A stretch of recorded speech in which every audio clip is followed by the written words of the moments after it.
Baik, kami ucapkan selamat datang kepada yang terhormat Bapak Bupati Majalengka beserta Ibu Ketua Tim Penggerak PKK Kabupaten Majalengka, juga Bapak Sekretaris Daerah Kabupaten Majalengka beserta Ibu Ketua Dharma Wanita Persatuan Kabupaten Majalengka di tempat acara.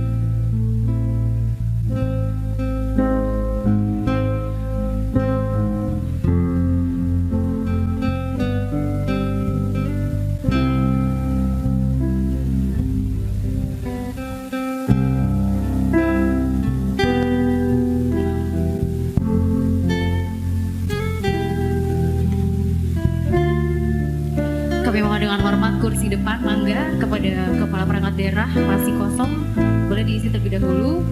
Juga untuk para narasumber kita kami silakan untuk mengisi kursi yang sudah disiapkan.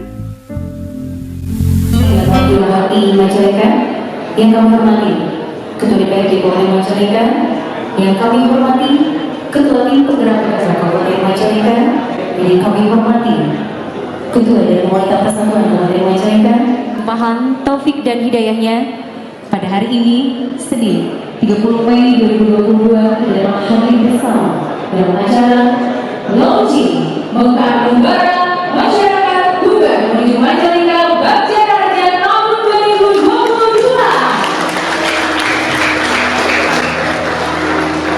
Minggu depan hari ini yang mengenali tentunya melalui acara.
dapat berjalan dengan lancar serta mendapat keberkahan bagi kita semua doa bersama yang akan dipimpin oleh Bapak Haji Setianto SE MSI. Kami persilakan. Kalimah radhiyallahu tabaraka wa ta'ala li sahabati Rasulillah ajmain. Amin ya Allah ya rabbal alamin. Ya Allah ya Rahman ya Rahim. Ya Allah yang Maha Pengasih dan Penyayang. Pada hari ini Senin 30 Mei tahun 2022, kami semua berkumpul di sini. Kami hendak menyelenggarakan acara launching inovasi Mekar Membara Dinas Kesehatan Kabupaten Majalengka. Dengan memohon ridho dan izin, berkahilah semua nilai ibadah dan nilai ilmu yang bermanfaat kepada kami. Ya Allah, Ya Wahhab, Ya Allah yang Maha Pemberi Karunia, berilah kami karunia, bukalah pikiran kami, lenturkanlah lidah kami, dan berikanlah kepada kami ide-ide cemerlang untuk membangun Majalengka menuju Bagja Raharja dengan bimbingan dan ridho-Mu. Ya Allah ya Al-Batin, ya Allah yang maha mengetahui yang gaib, bimbinglah kami dengan hidayah-Mu, berikanlah kami selalu dengan takdir-Mu, dan jadikanlah hati kami selalu ridho dengan pemberian-Mu. Ya Allah ya Ghafur, Engkau yang maha pengampun atas segala dosa, ampunilah dosa kami, dosa orang tua kami, dosa para pemimpin kami, dosa para pejuang-Mu, dan dosa para pendahulu kami. Tempatkanlah kami dan mereka semua dalam lindungan rahmat dan ampunan-Mu. Rabbi shrah li sadri wa yassir li amri wahlul 'uqdatam min lisani yafqahu qawli. Allahumma arina haqqa haqqa warzuqna tibaa wa arinal batila batila warzuqna tinaba. Rabbana atina fid dunya hasanah wa fil akhirati hasanah wa qina adzabannar walhamdulillahi rabbil alamin. Assalamualaikum warahmatullahi wabarakatuh. Baik, beberapa hadirin yang kami hormati, selanjutnya laporan Kepala Dinas Kesehatan Kabupaten Majalengka selaku penyelenggara kepada Bapak Dr. Haji Harijal F. Harahap MM, kami persilakan. Hadir di sini teman-teman, sudah hadir Bapak Ibu Kepala OPD, para camat, para kepala puskesmas, seluruh hadirin hadirat yang hadir pada acara hari ini. Terima kasih. Alhamdulillah wa syukurillah wa nikmatillah la haula wa la quwata illa billah. Raditu billahi rabba wa bil islami dina wa bi Muhammadin sallallahu alaihi wasallam nabiyya. Rabbi habli minas shalihin, Rabbi habli minas shalihin, Rabbi habli minas shalihin. Alhamdulillah Bapak Ibu, Bapak Bupati, Pak Wagub. Lalu kami laporkan kegiatan hari ini bahwa kami melakukan inovasi kegiatan Mekar Membara, yaitu masyarakat Bugar menuju masyarakat Bagja Raharja. Intinya adalah kegiatan ini kami lakukan merupakan inovasi Dinas Kesehatan, belum pernah dilakukan di manapun di seluruh Indonesia, baru kali ini Dinas Kesehatan Kabupaten Majalengka yang melakukan ini.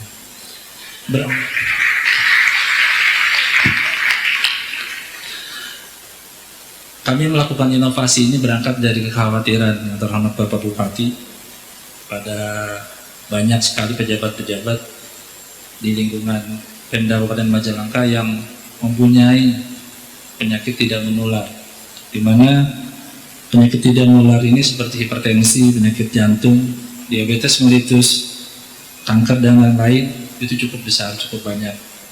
Dari kekhawatiran itulah kami berpikir bagaimana kalau kita coba intervensi dengan inovasi ini. Kita tahu bahwa kematian akibat penyakit tidak menular ini cukup tinggi, sekitar 78%. Permasalahannya adalah penyakit tidak menular itu timbul akibat perilaku hidup yang tidak sehat. Salah satunya kurangnya aktivitas fisik serta kebiasaan merokok dan mungkin mengkonsumsi makanan yang tidak seimbang. Nah, jadi solusi masalahnya menurut kami adalah satu, kami mencoba membudayakan gerakan masyarakat hidup sehat, yaitu Kermas. Apa itu Kermas? Yaitu suatu proses kegiatan kita mulai dengan deteksi dini dulu faktor resiko penyakit tadi, lalu kemudian diikuti oleh penerapan perilaku hidup bersih dan sehat atau PHBS. Itu yang memang kita lakukan sehingga dapat merubah pola hidup. Jadi yang kita coba lakukan adalah mencoba merubah pola hidup masyarakat di Kabupaten Majalengka menjadi lebih sehat dan bugar. Tujuannya yang pertama adalah indikator Kermas yang kita implementasikan, melaksanakan bulan deteksi dini dengan faktor risiko PTM, yaitu melaksanakan pemeriksaan kebugaran jasmani kita akan lakukan. Lalu yang pasti sasaran pada kegiatan ini adalah ASN dan masyarakat di Kabupaten Majalengka sebanyak 3.000 orang. Rangkaiannya kita lakukan acara hari ini launching, lalu kita nanti akan lakukan talk show. Jadi kita berikan bagaimana para ahli akan memberikan, di sini ada dokter spesialis penyakit dalam, ada dokter spesialis patologi klinik laboratorium yang akan memberikan pengetahuannya, informasi-informasi, dipimpin oleh MC-nya Bu Dokter juga, mohon para narasumber. Lalu setelah itu akan dilakukan launching yang secara resmi dilakukan oleh yang terhormat Bapak Bupati dan Bapak Wakil Bupati serta Bapak Sekda dan lain-lain. Lalu ada penandatanganan komitmen bersama tentang implementasi Mekar Membara dengan goal nanti, salah satunya goal kita yaitu kabupaten kota sehat, salah satunya di sana, sehingga kabupaten kota sehat kita akan meningkat menjadi strata Wiwerda, insya Allah. Nanti akan diikuti setelah kegiatan launching ini akan diikuti pemeriksaan kondisi fisik ASN, mungkin dilakukan tempatnya masih kita sesuaikan antara di alun-alun atau di GGM, masih ada dua kemungkinan. Akan dilakukan tanggal 17 Juni karena memang acara bulan-bulan ini cukup padat. Kita lakukan banyak acara memperingati Hari Jadi Kabupaten Majalengka, jadi memang kita rencanakan tanggal 17 Juni. Kegiatan ini dilakukan secara serentak di tingkat kabupaten dan di kecamatan. Jadi akan serentak dilakukan sebanyak 2 kali. Intervensi yang pertama kita lakukan tanggal 17, lalu kemudian apakah menerapkan pola hidup yang tadi germas tadi, pola hidup sehat tadi. Setelah 2 bulan kita tes lagi, kita cek lagi kebugaran, lalu kita tes lagi kondisi kesehatannya seperti apa. Apakah ilmu yang diberikan oleh para dokter tadi oleh narasumber diterapkan atau tidak. Kita lihat nanti setelah 2 bulan. Di tingkat kecamatan mungkin nanti lakukan per kecamatan minimal akan dilakukan pemeriksaan 100 orang ASN yang ada di tingkat kecamatan di seluruh kecamatan Kabupaten Majalengka. Di tingkat kabupaten total sebanyak 340 orang, sasarannya seluruh pejabat eselon 2, 3, dan 4 serta subkoordinator. Pemeriksaan berkala dilakukan setelah 2 bulan dan selanjutnya diharapkan rutin dilakukan setiap saat seperti itu. Poinnya, orang sehat belum tentu bugar, tapi orang bugar pasti sehat. Kita punya slogan cerdik, yaitu C-nya cek kesehatan secara rutin, enyahkan asap rokok, rajin aktivitas fisik, diet seimbang, istirahat cukup, dan kelola stres. Mohon perkenan yang terhormat Bapak Bupati untuk menghimbau kegiatan aktivitas fisik atau olahraga setiap hari Jumat supaya ASN seluruh untuk bugar. Nanti kita bikin slogan Jumat Bugar. Dan juga terakhir perkenan Bapak Bupati untuk meresmikan kegiatan inovasi Mekar Membara ini. Demikian, mohon maaf dari kekurangan. Terima kasih atas kehadiran Bapak Ibu semua. Bila taufiq wal hidayah. Assalamualaikum warahmatullahi wabarakatuh. Waalaikumsalam warahmatullahi wabarakatuh. Masyarakat Bugar menuju Majalengka Bagja Raharja. Yang terhormat Bapak Dr. Haji Karna Sobahi MMPD. Assalamualaikum warahmatullahi wabarakatuh. Selamat pagi, salam sejahtera buat kita semua. Salam sehat selalu, sampurasun. Majalengka, Jawa Barat, Indonesia. Alhamdulillahirabbil alamin. Wassalatu wassalamu ala asrofil anbiya'i wal mursalin wa ala alihi wa sahbihi azmain, amma ba'du. Yang saya hormati Pak Ketua DPRD bersama Pak Ketua Komisi 4 DPRD Kabupaten Majalengka, yang saya hormati Pak Wabub, Yang saya hormati rekan-rekan Forkominda, hadir secara langsung Pak Jari, sudah siap di MCU Pak Jari. Yang saya hormati Pak Sekda beserta jajaran, para kepala OPD, asisten staf ahli, para camat, para kabag. Kemudian yang saya hormati Ketua Tim Penggerak PKK dan Ketua Dharma Wanita Persatuan, para direktur baik rumah sakit maupun BUMD, para undangan, kemudian siapalah yang belum disebut ya?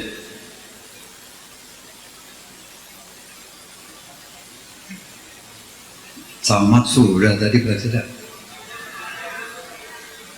Oh ya, lupa para pejuang terdepan belum disebut. Para kapus yang saya cintai, saya banggakan, hadirin yang berbahagia. Yang pertama, saya mengapresiasi atas terobosan dan inovasi yang dilakukan oleh saudara Kepala Dinas Kesehatan beserta jajaran dengan memunculkan sebuah branding yang bernama Masyarakat Bugar Menuju Majalengka Bagja Raharja atau Mekar Membara. Ini berapi-api ya, luar biasa ini. Jadi kalau membuat topik atau judul inovasi itu harus yang memberikan fighting spirit ya, ulah nu datar-datar gitu. Bahkan mengajak tidur gitu. Jadi harus gitu. Jadi ada efek kejut, karena yang namanya inovasi adalah membangkitkan atau membangunkan orang yang sudah bangun. Itu lebih sulit dibandingkan membangunkan orang yang sedang tidur. Jadi ketika kita harus membangunkan orang yang sedang bangun, ada kiat tersendiri dalam mengungkit ya keinginan, kemauan yang didorong oleh kekuatan yang sangat luar biasa, sehingga lahirlah sebuah inovasi yang tadinya ada menjadi ada, yang tadinya tidak biasa harus menjadi lebih biasa. Makanya ada kalimat dalam filosofi, mari kita memelihara nilai-nilai lama yang baik dan menggali inovasi-inovasi yang baru yang lebih baik. Nah ini.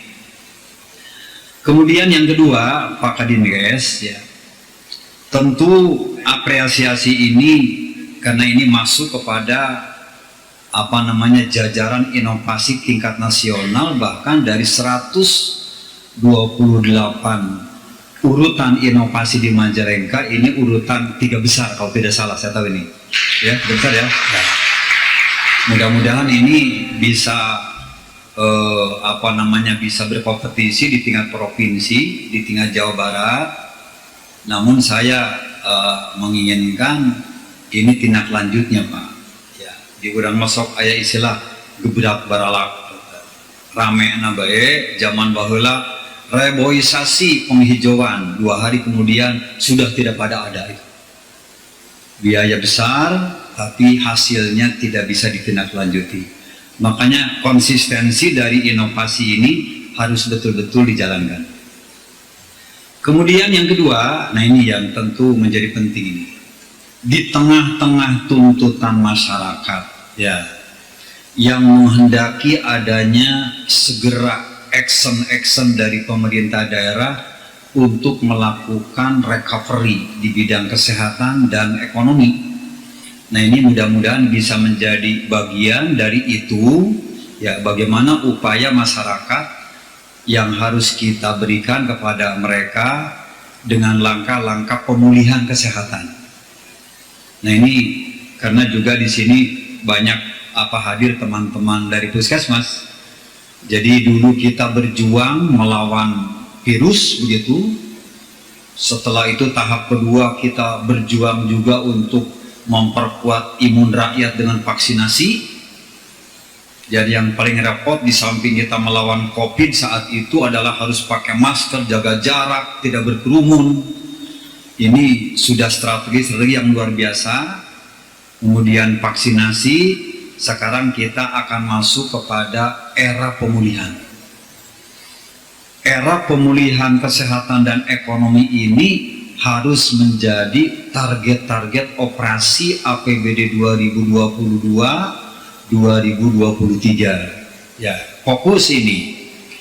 Oleh karena itu, saudara-saudara, di samping recovery trauma psikologis dari masyarakat, saya aja sedewasa begini, setua begini, masih mengalami trauma psikologis ketika terkena COVID Delta itu.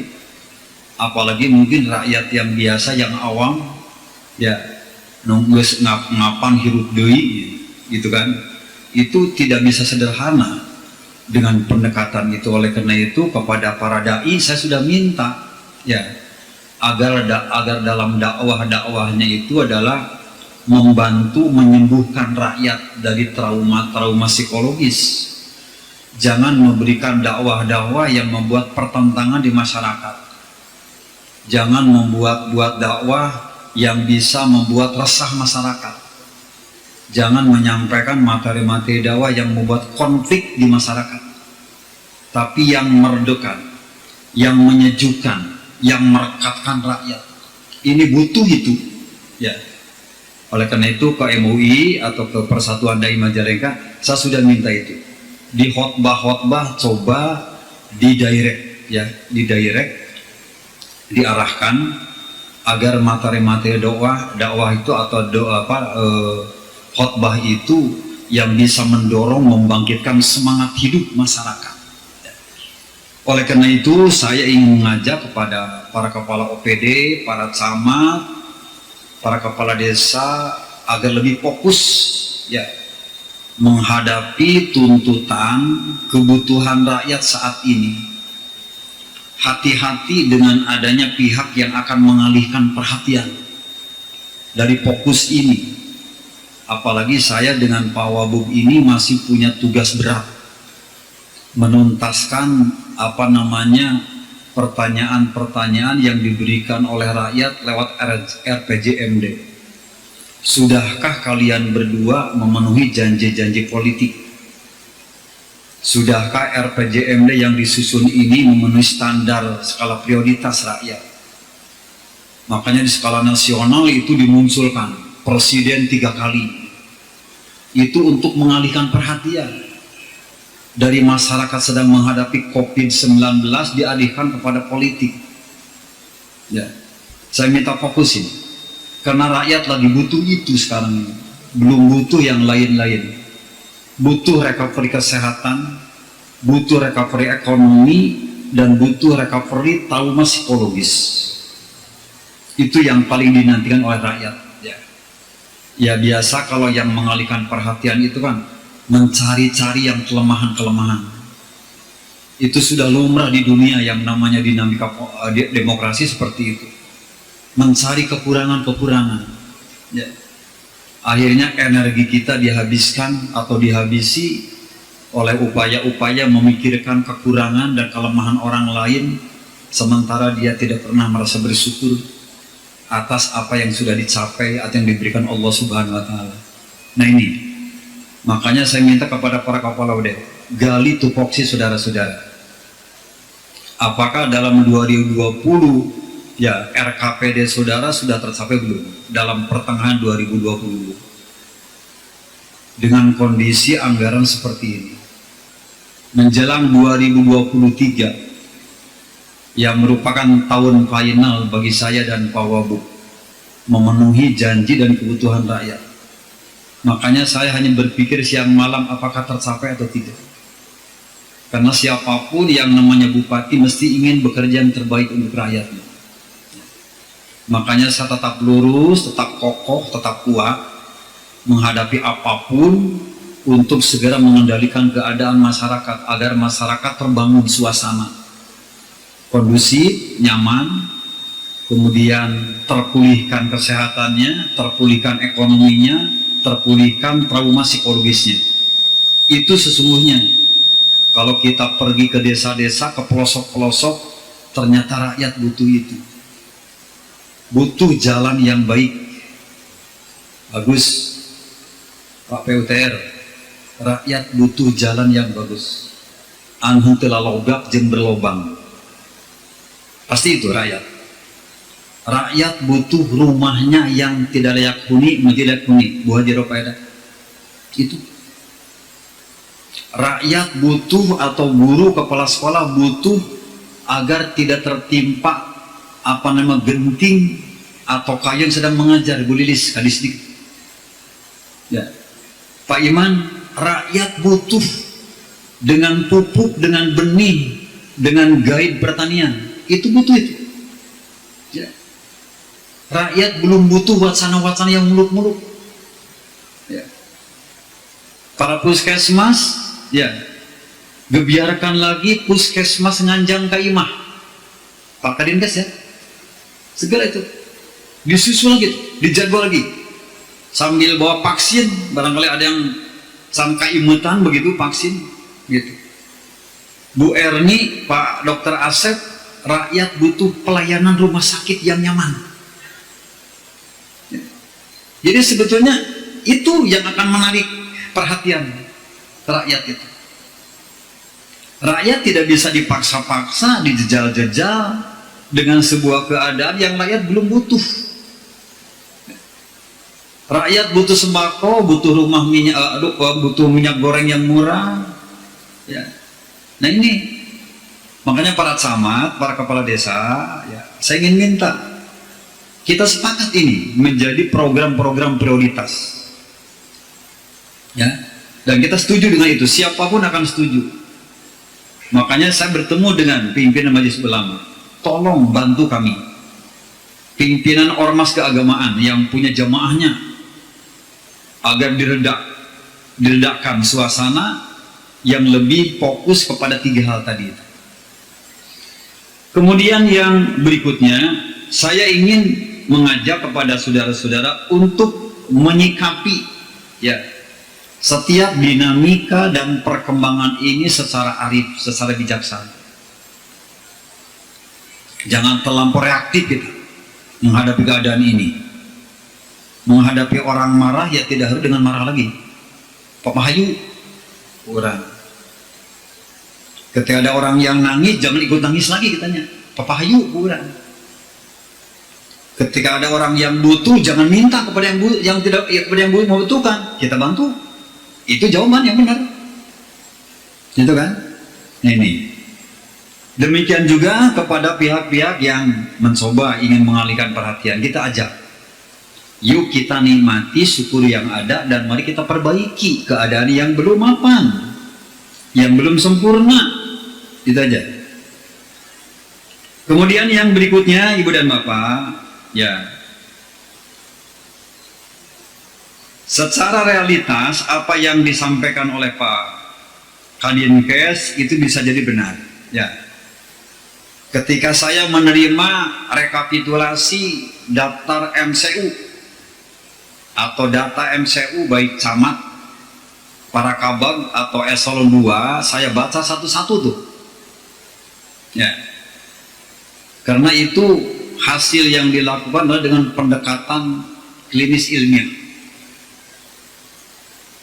Jadi betul apa yang dikatakan oleh seorang guru besar sekaligus seorang ahli penyakit dalam sekaligus sebagai psikiater, Profesor Dr. Rudi Sarip. Dia mengatakan sekarang ini banyak orang yang merasa sehat tapi dia sakit. Sebaliknya juga banyak orang yang merasa sakit ketika dicek dia sehat. Nah, udah itu mah jangan yang satu aja.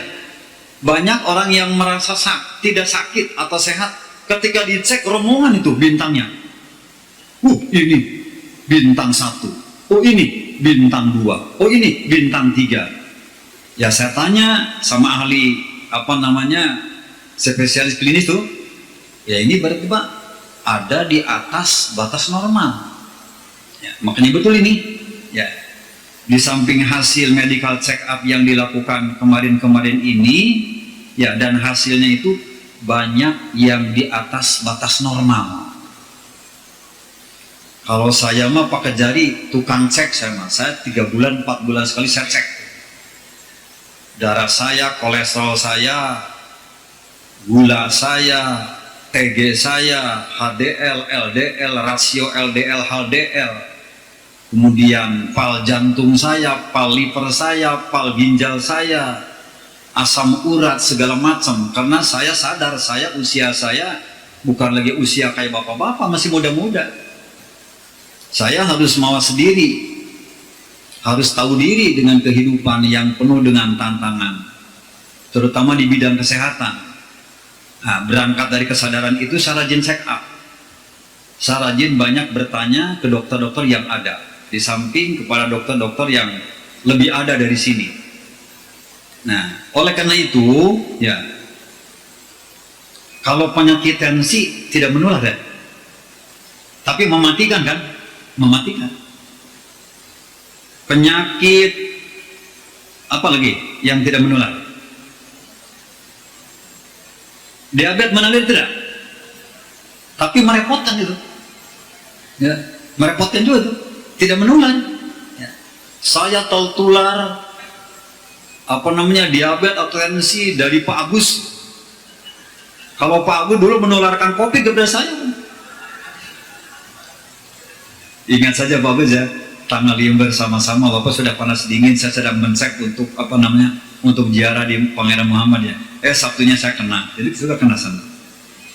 Nah ini kan, jadi banyak faktor-faktor risiko penyakit yang tidak menular tapi mematikan Pak. Nah makanya saya setuju ya Bapak-bapak, hanya mengapa palalan ada palalan? Palalan ada nggak? Palalan nggak ada. Pak Sekda aja lah Pak Sekda. Tolong dikonsultasikan lagi Pak Sekda sama BPK, ya. Pasalnya kita melarang menganggarkan untuk MCU para pejabat. Bupati, wakil bupati dilarang dianggarkan dalam biayanya untuk MCU Pak, karena sudah ada BPJS. Masa iya bupati harus ngantri di rumah sakit Majalengka menggunakan BPJS mau di MCU gitu? Ya. Dikonsultasikan Pak Sekda ke BPK, apa ada dispensasi untuk MCU para pejabat ini? Kita anggarkan Pak Maman. Mana Pak Maman? BKPSDM. Dianggarkan aja coba tuh. Coba nanti kita konsul ke BPK lah.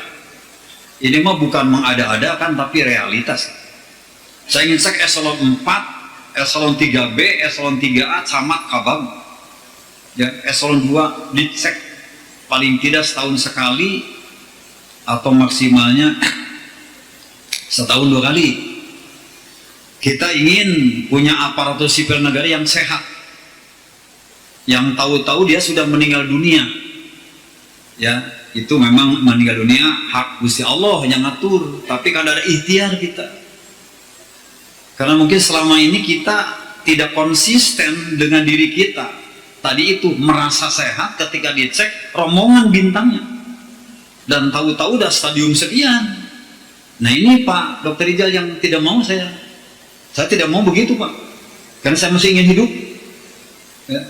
Hidupnya sehat juga, tidak mau ingin hidup panjang umur tapi tidak sehat gitu, ridikit namanya ya. Nah ini, nah oleh karena itu inovasi ini saya berharap menjadi branding terbaik kita dalam rangka menjaga atau mempreventif tingkat kesehatan para pejabat. Makanya langkah berikutnya nanti di GGM ya, yang bersangkutan disuruh lari 12 keliling gitu. Ya. Nanti dicek tensinya, tapi siapkan ambulan Pak, siapkan ambulan.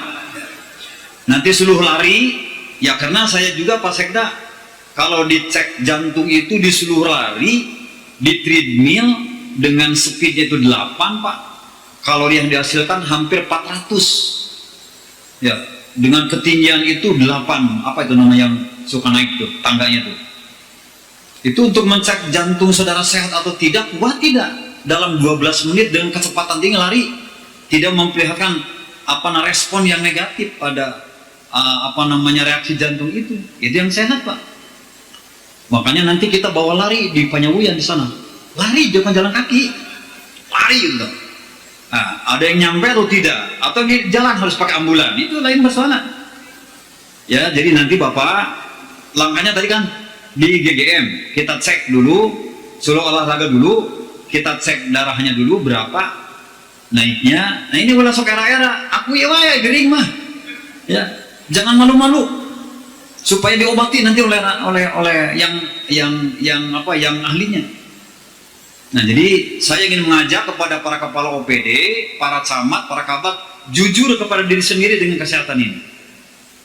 Kalau ada keluhan sampaikan, ya jangan ditutup-tutupi.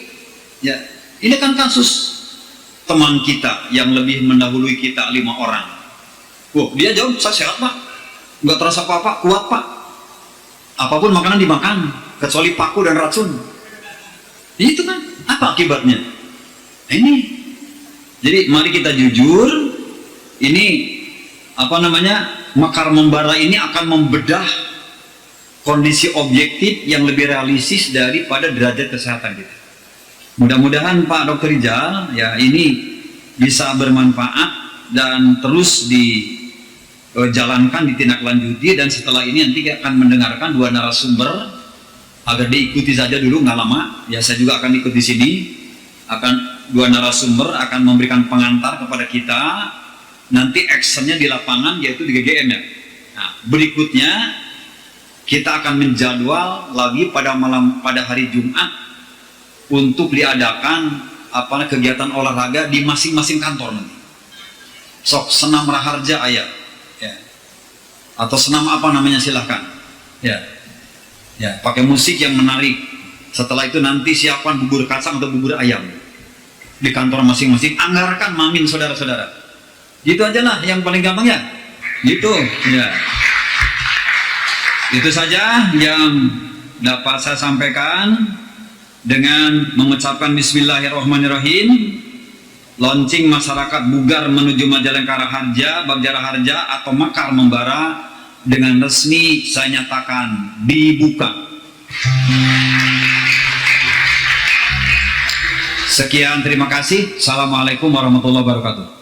Waalaikumsalam warahmatullahi wabarakatuh. Mohon izin Bapak agar Inovasi Mekar Membara Masyarakat Bugar menuju Majalengka Bagja Raharja 2022, dan mohon mendampingi yang terhormat Bapak Wakil Bupati Majalengka, Bapak Ketua DPRD dan juga Sekretaris Daerah Kabupaten Majalengka, dan juga Kepala Dinas Kesehatan Kabupaten Majalengka untuk mendampingi pemukulan gong tentunya sebagai tanda launching inovasi Mekar Membara 2022.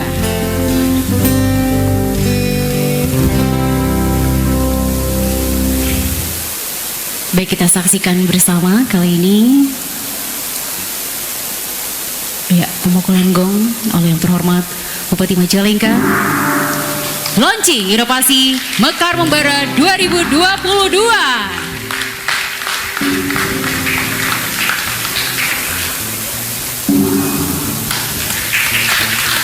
5 pukulan sebagai tanda Pancasila menurut Pak Bupati. Terima kasih Bapak.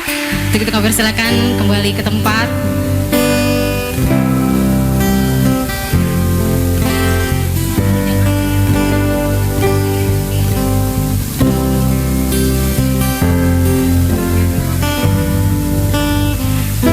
Baik Ibu dan Bapak hadirin yang berbahagia, demikian tadi launching Mekar Membara Masyarakat Bugar menuju Majalengka Bagja Raharja tahun 2022 telah selesai dilaksanakan, dan selanjutnya untuk acara diskursi jenak dan untuk persiapan pelaksanaan talk show tentang kesehatan dengan tema Mekar Membara Masyarakat Bugar menuju Majalengka Bagja Raharja, sehingga acara dapat berjalan dengan lancar. Terima kasih.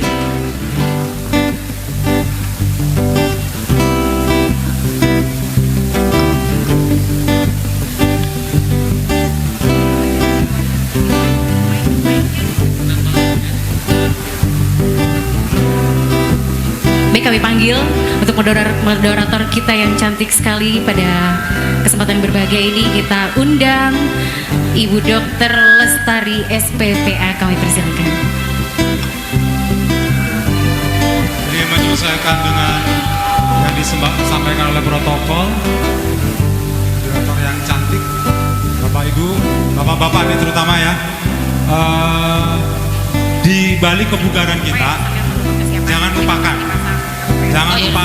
cantiknya yang di rumah. Ya, jangan lupakan kita punya cantiknya yang di rumah. Karena ibu-ibu yang di rumah itu yang menentukan kebugaran kita, yang membantu kita, menyayangi kita supaya kita menjadi tetap bugar. Oleh karena itu, untuk cantiknya yang di rumah yang sekarang ada di sini, Bunda, ibu-ibu, kita persembahkan lagu Cantik.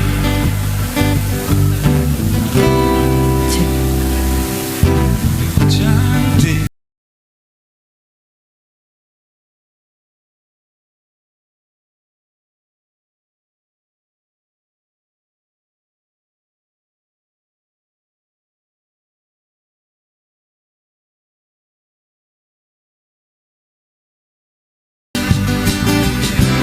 Bukan ku ingin mengganggu selalu, walau mentari terbit di utara, hatiku hanya untukmu. Ada hati yang termanis dan penuh cinta, tentu saja kan ku balas seisi jiwa. Tiada lagi yang ganggu kita. Ini kesungguhan, sungguh aku sayang kamu.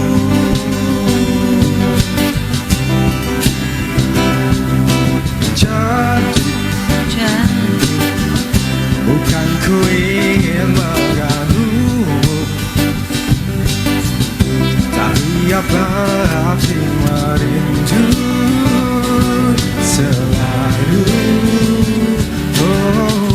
Walau mentari terbit di utara, hatiku hanya untukmu. Ada hati yang termanis dan penuh cinta, tentu saja tak ku balas seisi jiwa. Tiada lagi yang ganggu kita. Ini kesungguhan, sungguh aku sayang kamu. Berjalan bersuri cinta, cinta yang abadi untuk selamanya.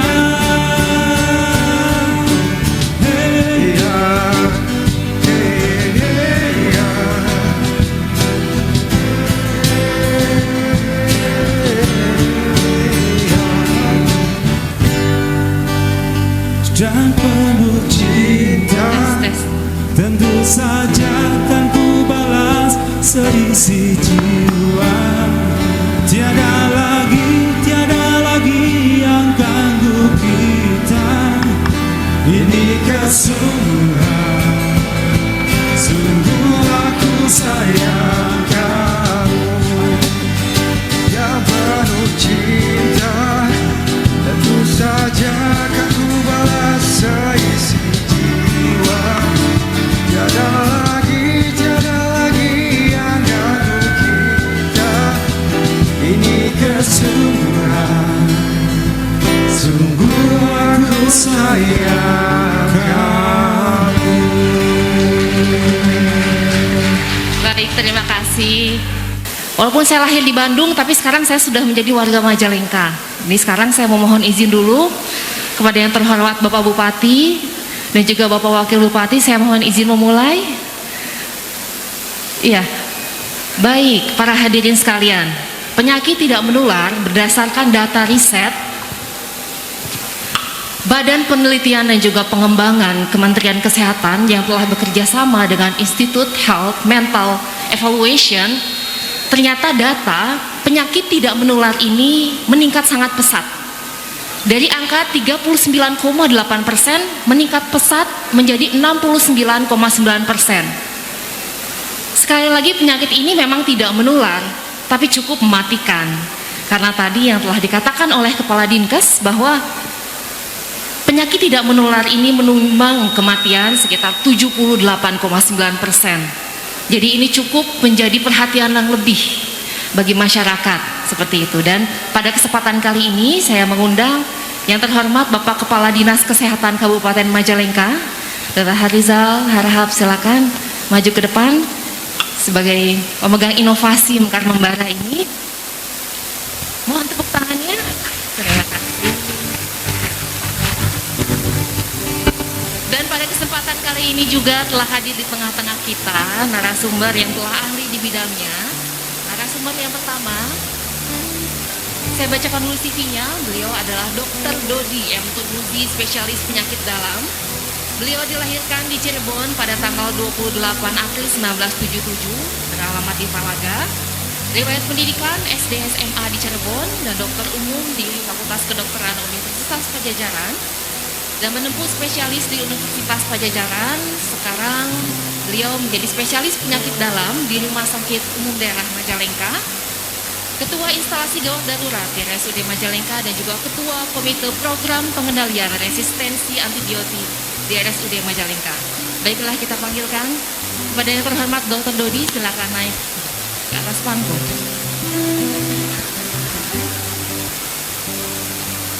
Penyakit tidak menular ini erat kaitannya dengan deteksi dini. Oleh karena itu sekarang juga kita mengundang narasumber yang juga telah ahli di bidangnya untuk mendeteksi dalam hal pemeriksaan, begitu ya dok?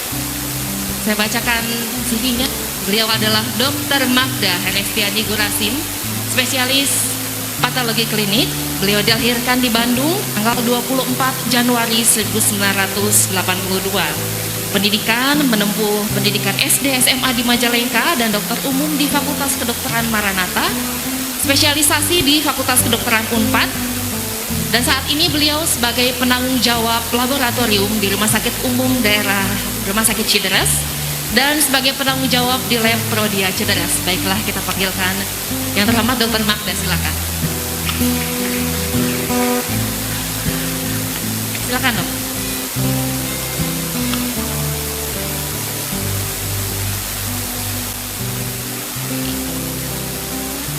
Ya, semuanya sudah berkumpul ya dok ya. Alhamdulillah kita bisa silaturahmi lagi di sini ya dok ya. Setelah kemarin acara halal bihalal, sekarang kita ketemu lagi untuk memberikan edukasi begitu ya dok ya. Sebelum kita masuk ke materi, saya ingin menanya dulu kepada Dr. Harizal. Sebenarnya kan ini inovasi. Saya ingin tahu apa sih latar belakang inovasi, kenapa bisa memunculkan inovasi yang begitu baik ini, dan apa tujuannya dok? Silakan.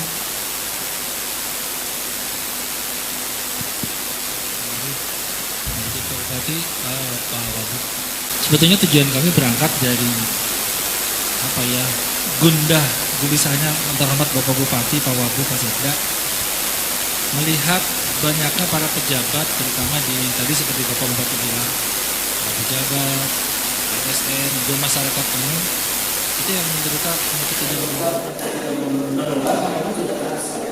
Jadi Bapak Bupati bilang ini kelihatan sehat, tapi ternyata pas diperiksa di tangan dan 1-2 aja. Itu yang kedua, kita melihat bahwa ternyata kalau tidak dipaksa untuk merubah pola hidup, masa sehat sampai itu kita bisa tahu.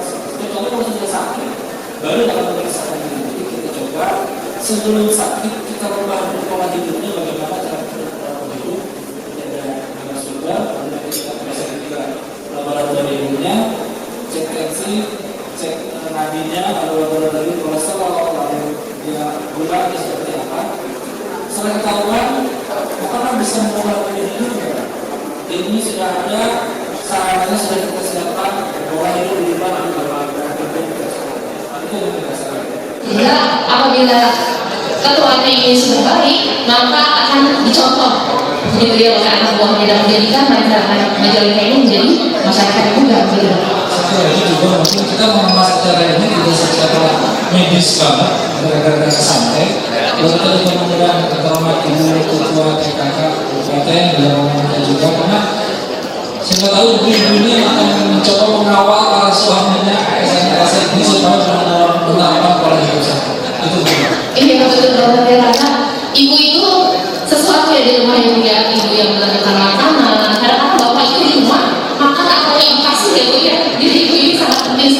keadaannya gitu, karena segala sesuatu itu berawal dari rumah, berawal dari makanan, berawal dari apa yang masuk ke dalam tubuh kita gitu. Nah, sekarang kita lanjut, dari tadi kita membicarakan mengenai penyakit tidak menular nih. Sebenarnya penyakit tidak menular itu apa saja sih, Bu? Kategorinya silakan.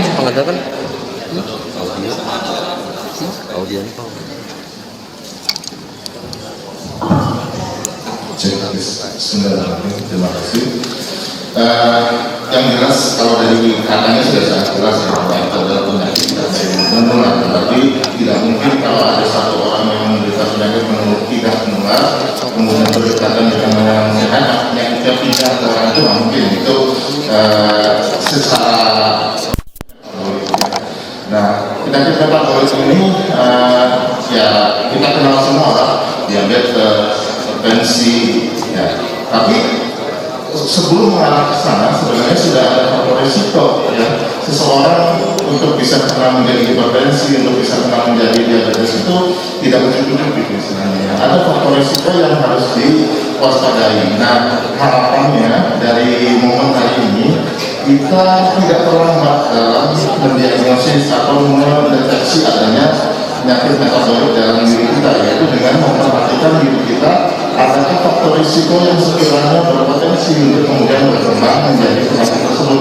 Iya betul dok. Tadi kan salah satunya dibahas oleh dokter adalah penyakit metabolik begitu ya dok ya.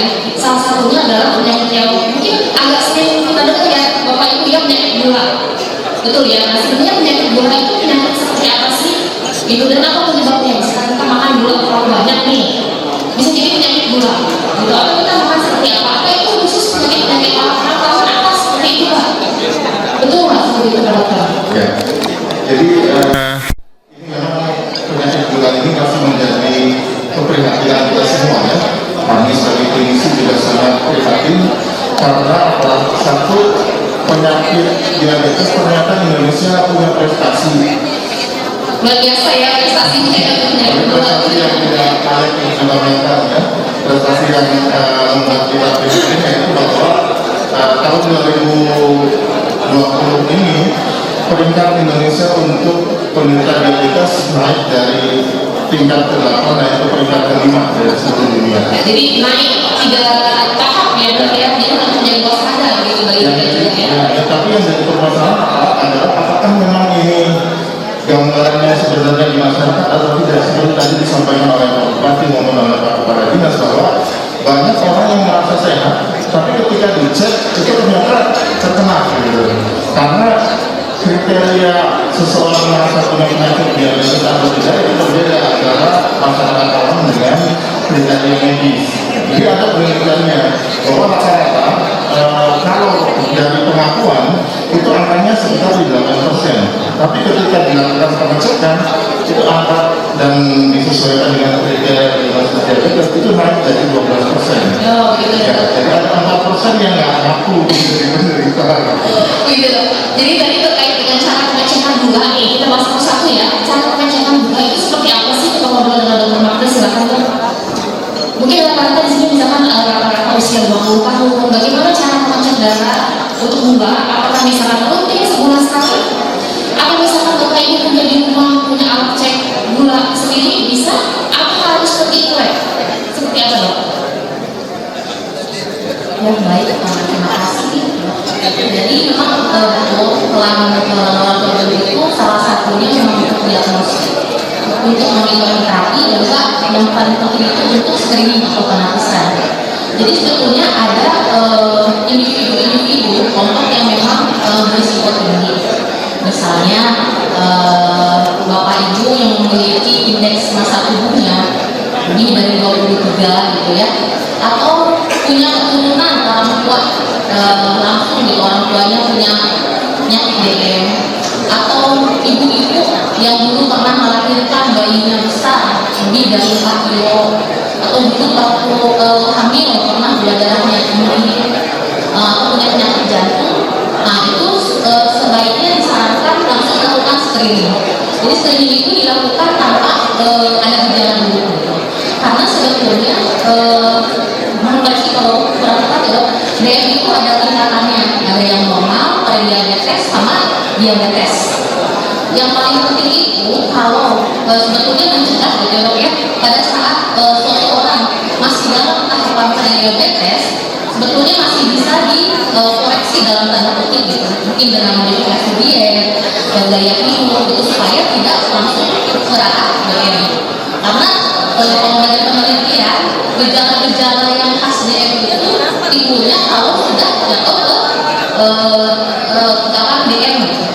Jadi sebaiknya kalau memang tidak ada gejala pun, Bapak Ibu kurang umur dari 45 tahun bisa langsung dilakukan pemeriksaan itu, screening gitu ya. Biasanya screeningnya seperti yang kemarin dilakukan ya, hematologi rutin, pemeriksaan gula darah puasa, gula darah 2 jam, pemeriksaan HbA1c, fungsi ginjal, fungsi liver, juga fungsi kolesterol seperti itu, asam lemak.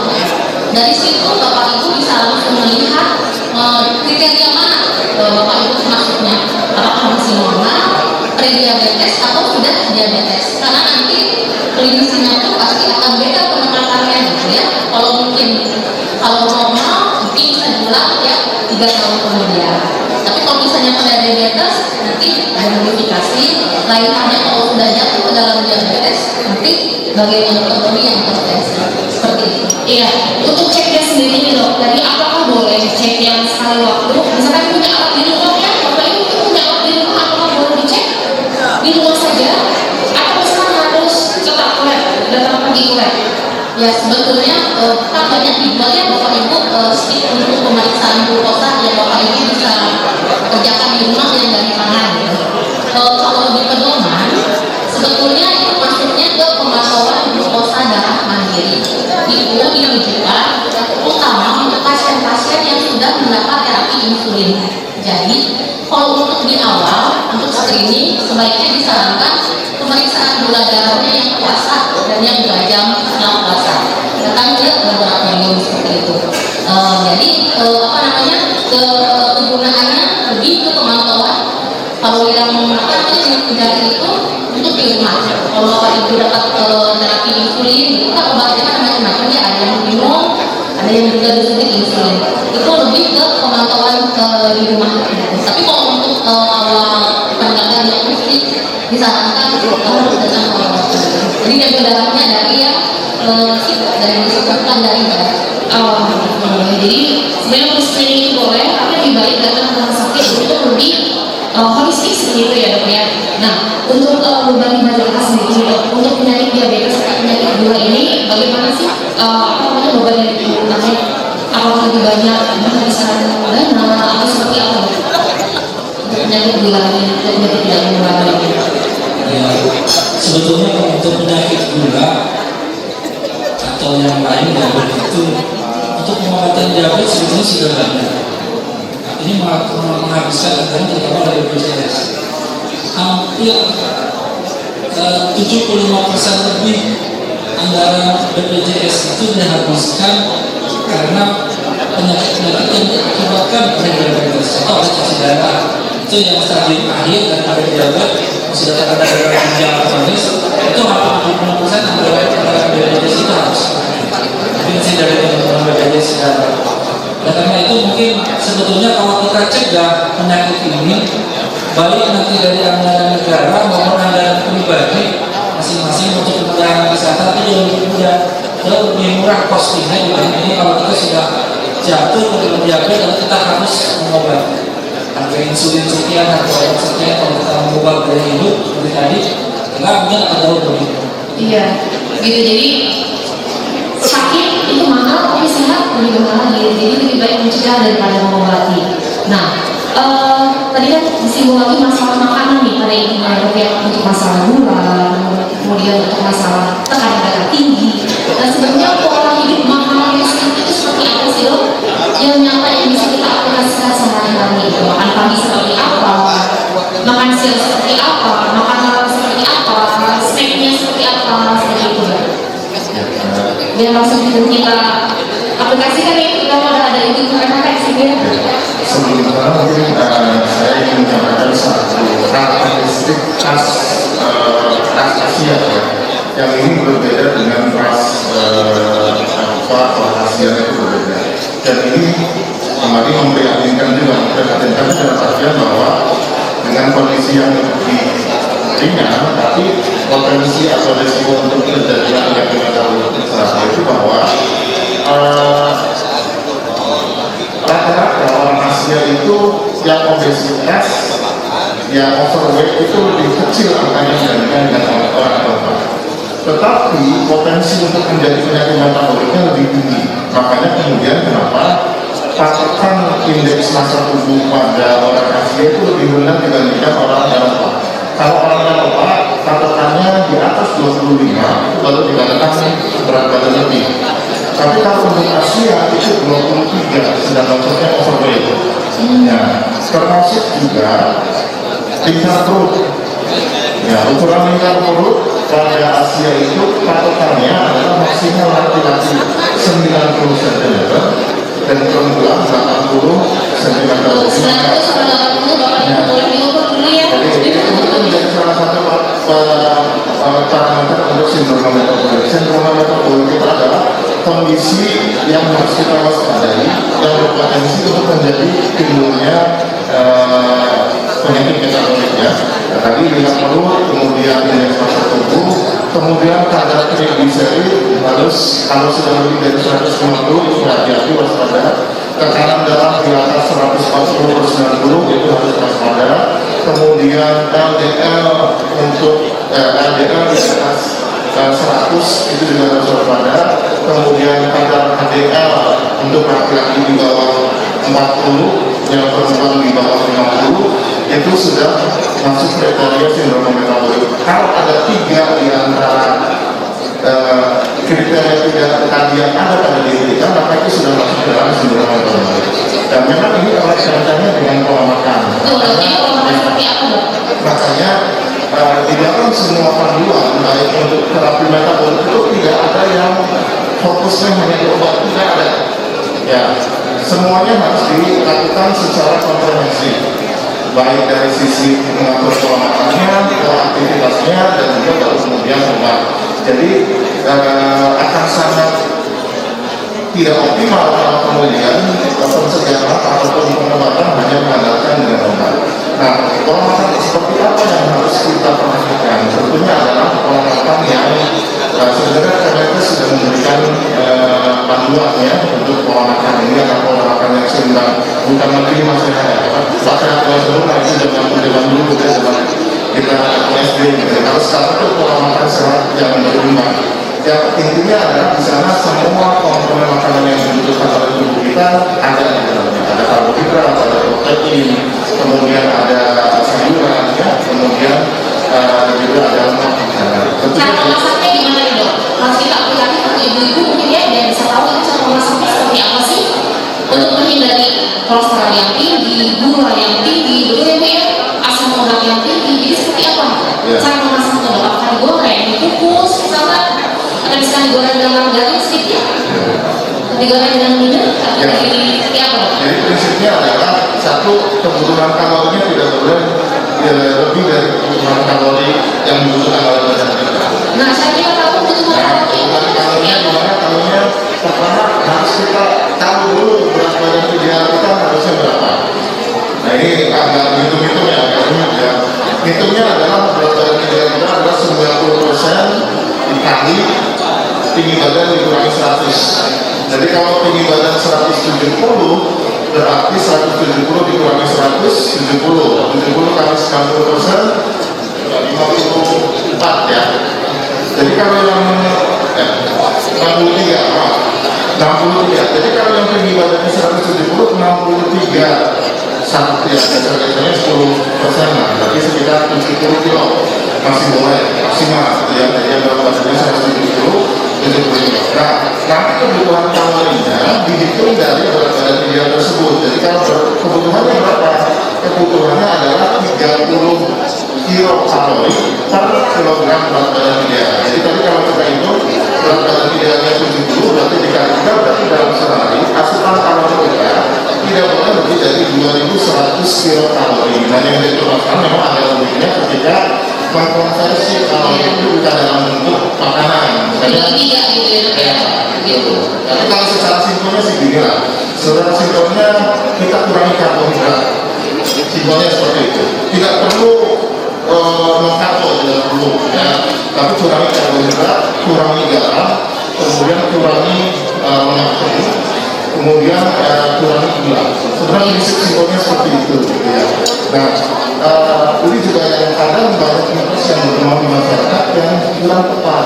Contoh misalnya bapak-bapak yang atau ibu-ibu yang sedang usianya agak lanjut biasanya pastilah karena yang namanya penyakit rematik itu ada gitu. Kemudian disarankan untuk tidak makan sayuran. Ya, padahal itu tidak ada hubungannya. Ya, jadi sayuran tetap diperlukan. Diperlukan itu apa? Satu untuk mineral dan vitamin, yang kedua untuk serat supaya adanya lancar. Yang ketiga, sayuran ini juga mampu mengikat kolesterol yang kita makan. Jadi kalau kita terpaksa makan kolesterolnya agak tinggi, dengan sayuran itu maka kolesterol tidak akan diserap tapi dibuang melalui kotoran. Ya, jadi mungkin harus hati-hati dengan mitos yang berkembang di masyarakat. Sebagai penutup nih, karena waktunya sudah habis, pertanyaan-pertanyaan yang Dr. Magda, bagaimana sekarang kan Dr. Magda juga cara untuk kita agar menjadi fit gitu ya, kita butuh vitamin D, itu perlu nggak cara untuk pengecekan rutin untuk vitamin D di dalam tubuh kita? Gitu. Karena kita tahu vitamin D juga itu penting ya Bapak Ibu ya, untuk imunitas kita, untuk biaya tubuh seperti apa sih?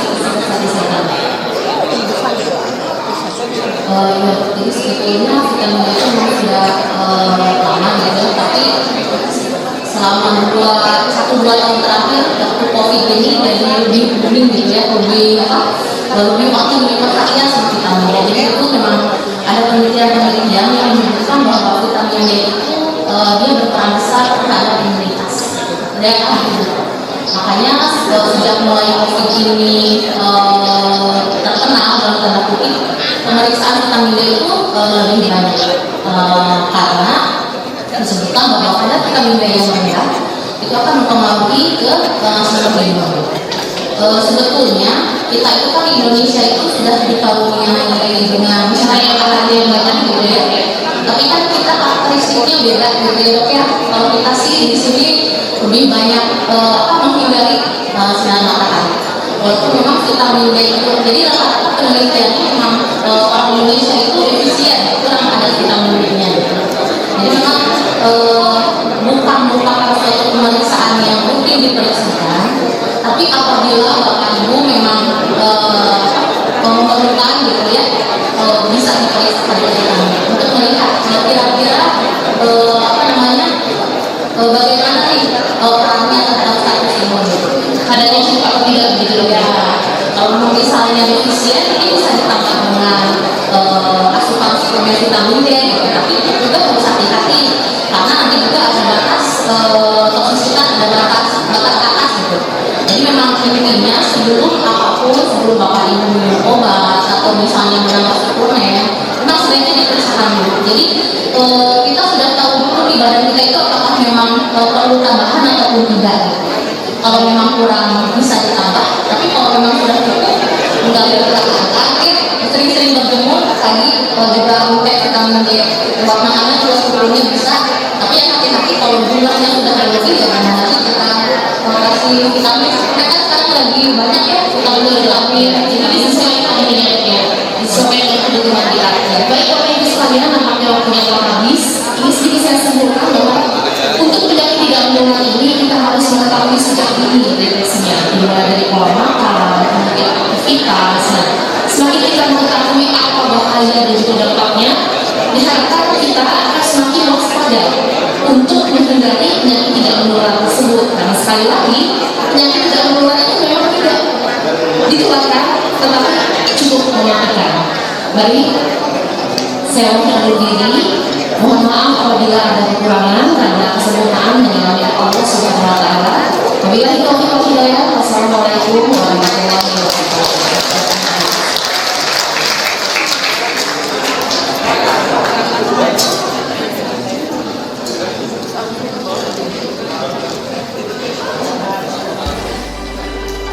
Mohon izin, dilanjutkan dengan pengambilan komitmen mekar bandara yang akan diambil oleh dari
Majalengka Raharja.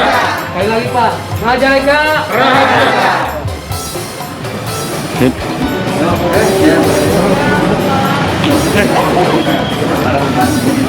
Ya, kita 3 hari yang lalu sudah mematangkan dalam rapat kegiatan dilaksanakannya tadi penonton.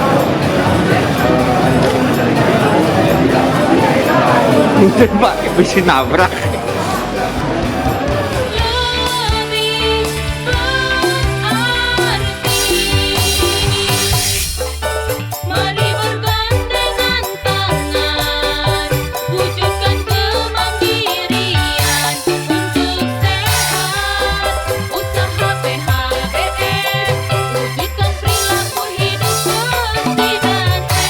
Alhamdulillah, launching Mekar Membara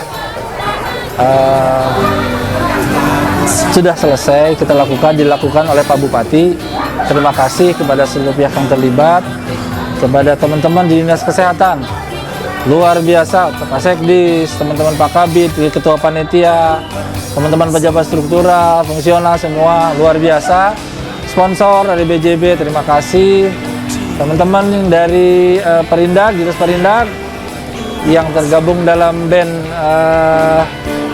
Satria Akustik, terima kasih sudah menyukseskan acara ini. Mudah-mudahan ini menjadi tonggak awal merubah pola hidup, terutama untuk para pejabat, para ASN di Kabupaten Majalengka.